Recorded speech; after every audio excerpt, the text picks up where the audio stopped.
In local Philly sports news today, Angelo Cataldi of 94 WIP had a radio interview with Gabe Kapler. I'm gonna let you take a listen to this interview. And Angelo and Gabe had a very interesting exchange. Listen to this, and I will come back with more of my commentary. To talk to you about it, Angelo. Let's roll. Okay, good. Let's start with something you said that was positive. The win Wednesday, you said, one of the best of the season, very important. Why was that, Gabe? Sure. So we had Jake Arrieta on the mound for us, and we went down early. Several runs, gave up 4 runs early in the game. And at that point, we had lost our leadoff hitter to injury for the year. We had a very difficult 3 games in Los Angeles, and I think it would have been really easy for us to quit, to hang our heads, and to stumble back home, lick our wounds on the off day and say, you know what, we had a really rough road trip. And instead, we battled back in that game. We fought, we clawed. We ended up winning the game and the series, and we are now in a position where we are in first place in the National League East. We're up 2 games on the Atlanta Braves. We have lost many pieces of our bullpen. Like I mentioned, we've lost Andrew McCutchen, and we are still, despite all of those things, in a very good position to succeed with a lot of reinforcements coming. Ramos is not that far away. Tommy Hunter is not that far away. Adam Morgan is not that far away. Roman Quinn is not that far away. And we are in a good spot. And that's because we fought and we clawed and we battled at the end of that road trip. So that's why I thought it was an important win for us. Arrieta has not been consistent so far this year, Gabe. I think you would agree with that. 4 2/3 on Wednesday. What's going on there? Are you concerned about that? Let's start here. Jake didn't have his best start. There is a stronger pitcher in there. I think Jake knows that. He's the type of guy who has the ability to be elite like he was back in 2015. But to say he hasn't been consistent is maybe not, really paying close attention here. He started 31 games in 2016. He started 30 games in 2017. Last year for us, he started 31 games. This year, he's on pace for 31 games. Last year, he struck out 7 per 9. This year, he's striking out 7.3 per 9. It's about the same guy that we had last year, and there's an even better pitcher in there. So, I'm not sure. That sounds like consistency to me. Well, it is consistent until, you're down 5-2. I just acknowledged that it was not his best game. Okay. Directly. All right, let's get. I did have one more positive thing. Jay Bruce. What kind of impact has he had so far? Incredible impact. Jay has swung the bat with authority, driven the ball into the gap, into the seats, come up with big hits for us. Played a solid defense in left field. Has been a stabilizing force in the clubhouse. Calm, very influential, and we can't wait to see him keep playing baseball. Great. Let's get to some of the complaints that have come up this week. We'll start Sunday in L.A. Pivetta on the mound. Great performance. 6 innings, 3 hits, no runs. You just referenced all the injured relievers, so why take them out after 6 innings? Fair question. Fair question, Angelo. We play National League Baseball. That means we constantly have to decide the strategic value of getting another inning or 2 out of the starting pitcher, like you said, because our bullpen has been down, versus scoring runs. In a close game, in L.A., tight game like that, with another good pitcher on the mound on the other side in Rich Hill, we don't always have the luxury of knowing that another opportunity with multiple runners on base is going to come up. So we bang in that situation. It's that simple. All right, so Gosselin's up, takes one right down the middle for strike 3. Do you say something to him after? What was he looking for? Another fair question. Baseball is a hard game. Reacting to different pitches is always going to be a challenge. And as much as we would like to go up to the plate and be successful at getting our A swing off every time out, no one is, despite it being a fastball down the middle, a slider. I don't think there's much to say to a player after taking a called third strike in a pinch hit appearance. Our players call Goss barrels because of how often he's made solid contact in a pinch hit spot. I can take you back to my own pinch hit experiences. Walking up to the plate against a guy, a nasty reliever late in the game. You think a slider's coming. You see slider out in the hand. The ball accelerates through the zone. It's a fastball. You walk back with your bat on your shoulders. Now, I've had conversations with guys, Angelo, about their mindset and what they're telling themselves, what they're saying to themselves in a pinch hit at bat. In this particular case, I know. I get what Goss was going through. He was looking slider, off speed, something from Rich Hill that wasn't a fastball, who had struck out 9 batters in 7 innings. Not crazy to think that you guessed wrong. That simple. All right. I wouldn't have guessed with 2 strikes, but everybody has their own approach. Let me get to the Gene Segura conversation, because that has been a major topic all week in Philadelphia, Gabe. First of all, in a more general sense, we all as fans look at this. It's a recurrent theme now, guys not running hard. And we don't understand it because they make millions of dollars and only have to run a few times a game. Is it asking too much that they run hard every time? It's not asking too much. I think it's fair to demand that our guys run out of the batter's box. But let's address the Segura situation in isolation instead of just acting like they're all the same. Segura stumbled in the box. He didn't have his feet under him. Once he got his balance, he didn't run as hard as he usually does. And he acknowledged that. This is what you asked for, right? He came out and he said it publicly. Yes, he did. On the record. Yep. I could do a better job. I didn't do what I was supposed to do. There's no excuse for it. Did all the things that a player is supposed to do. He owned it. All right, but you lost Andrew McCutchen. You lost that. His inability to just simply do what you're supposed to do cost you one of your best players. Doesn't that factor into the way you react to it? What you're saying is categorically not true. It didn't.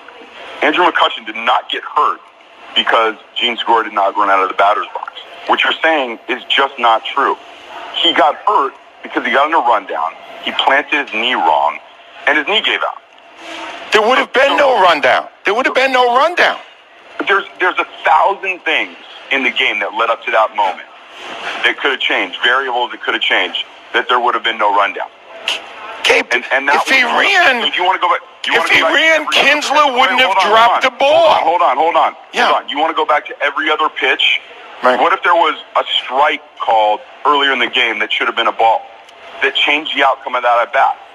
Gabe, you're trying to complicate a very simple issue. No, he would not have been in a rundown if he didn't run. That's why Kinsler let the ball drop. If he did run, Kinsler would have caught the ball, and McCutchen wouldn't have been in a rundown. True. Yeah, if there was a ball called earlier in the game, and you're just trying to complicate a simple issue, Gabe. It's not, okay. Let's go back. He got caught in a rundown and blew his knee out. Let's go back. Let's go back to your issue. Let's say I decide to take him out of the game in that situation. Yeah. Something like that. Okay. It doesn't make Gene Segura better. It doesn't make the Phillies better. And I'm not going to do it just because you are upset. Again, I'm going to go back to what I said earlier. Fair enough. This is a matter of being direct. It's a question of common sense. Segura has been one of our best players. He doesn't deserve to be scapegoated like this. He leads our team in batting average. He's been our best base runner. He's stabilized our defense. He's played for us hard all year. Kutch and the rest of his teammates think he's a professional. Those are what stand out to me, not what you're saying. Right, but Gabe, you said that it was completely out of character to do what happened on that play. He was benched last September 29th by his manager, Scott Service, for doing the same thing, not running hard. It wasn't the first time. And I just addressed for you why that is a strategy that makes sense for the Philadelphia Phillies. Okay, I understand that. But you see, one of the issues that came up last year, Gabe, and you were talked to by Andy McPhail about this, was being honest and forthcoming with the fans. You did a testimonial to Segura for fans that were absolutely apoplectic over losing Andrew McCutchen. It didn't sit well in the city at all. Do you understand that? I was being forthright then. This isn't a matter of being honest and forthright. It's a question of common sense. Okay, just like I said. And what you're saying right now isn't common sense. It doesn't make sense what you're saying. It isn't common sense that he was benched last year for not running.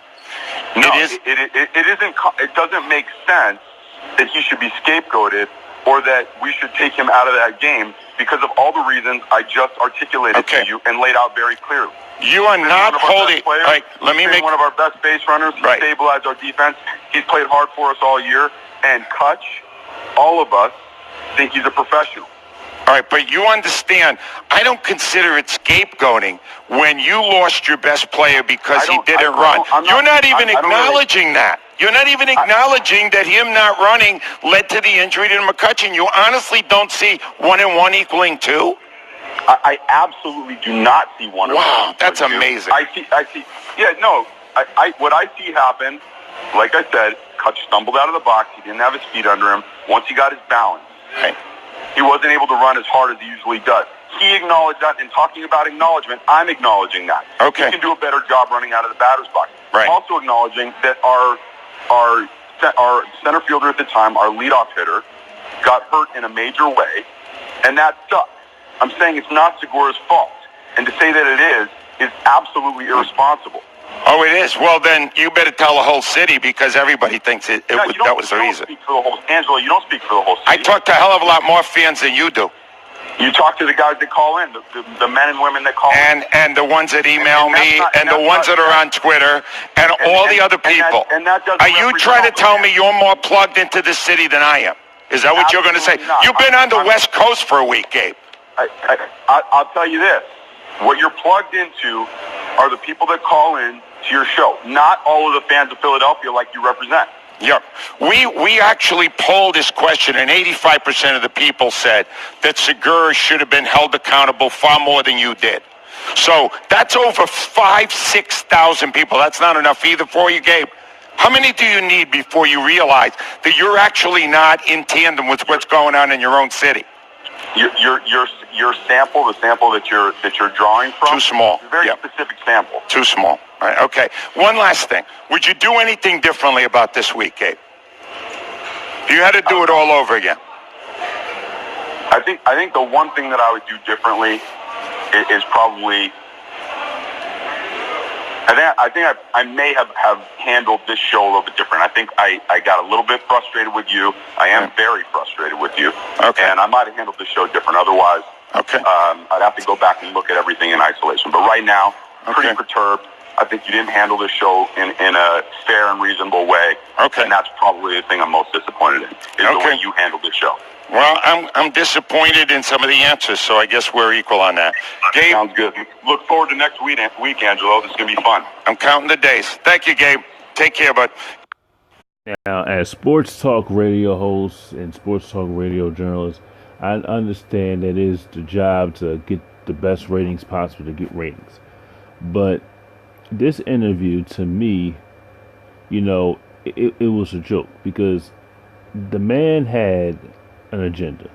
Angelo had an agenda, and he's a sports talk radio host in Philadelphia from the early morning talk show. An early morning talk show is more entertainment, really not about sports knowledge, and he calls himself the voice of the fans.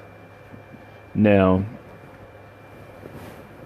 he goes on here and, tries to get into an argument with Gabe Kapler saying, well, Gene Segura was the reason why Andrew McCutchen got hurt. Number one, Andrew McCutchen didn't get hurt because Gene Segura failed to run out a play. He failed to run it out.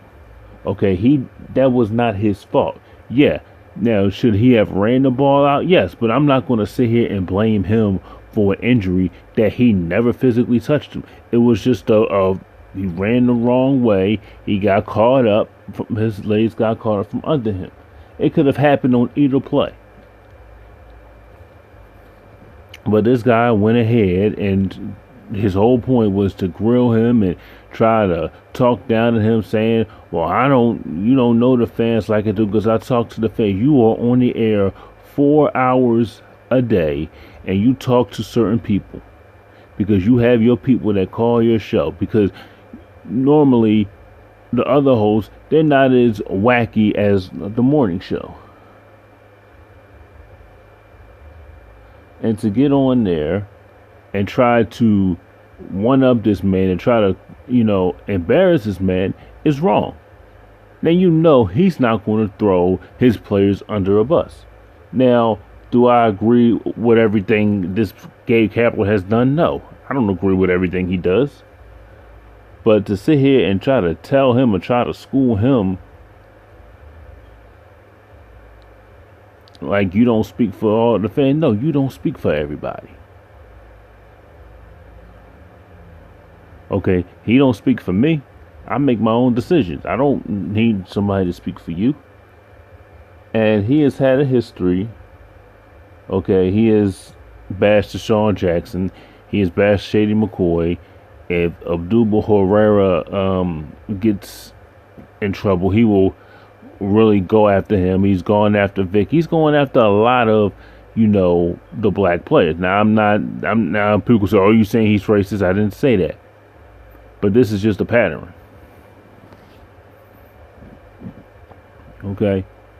And if I was the Phillies manager, I would say, you know what? I'm not going on your show again. Because you're not going to come on here. You're not going to disrespect me. Try to, talk down like I don't know what I'm talking about. You come on here. You ask the questions. You don't try to, take sides. You ask me the question. Okay? You could have asked it in a way that many people, many fans have, thought that Gene Segura was the reason why Andrew McCutchen got hurt. Did you get a chance to talk to Gene Segura after the game, and do you agree with that assessment that Gene Segura was the reason Andrew McCutchen got hurt? And that's why you could have asked and you could have moved on. But no, you wanted to sit here, you wanted to get into a shouting match with him, you wanted to get into a back and forth with him, and at the end of the day, you end up looking foolish. Because Gabe Kapler said he was perturbed, he was disappointed in the way you handled it.